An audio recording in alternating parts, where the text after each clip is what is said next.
তাই নাকি বাবু? তা মাসে তোমার বেতন কত? আরে 15,000 টাকা বেতন, তোমার চাওয়া পাওয়া সব পূরণ করে দেবো, আর কোনো টেনশন নাই। বাবা দেও আমার কিছু, তোমরা দেও, আমি 3 দিন হলে কিছু খাই না বাবা। তোমরা তো ওই জঙ্গলের মধ্যে খাওয়া দাওয়া কিছু করতে চাও। আপনার ফকির মানুষ, আপনার মুখে এত বড় কথা মানে না। দাঁড়াও বাবু, ফকির মানুষ মেয়েরা কিছু খায় না, কয়েকটা দিয়ে দাও।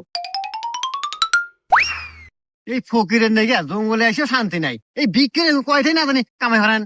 কামাই তেমন নাই বাবা, এই যে নির্বাচন এসে কামাইয়ের বাজার কমে গেছে, হরি 1000 হ্যাঁ, মাসে 5,000। দেখ তো, এই 5,000 মাসে কাম হয়ে জীবন চলবো? হাপু মাসে না দিনে। এমন সাথে দাও হুমন্দি করলো কি রে? জীবে তো মজা।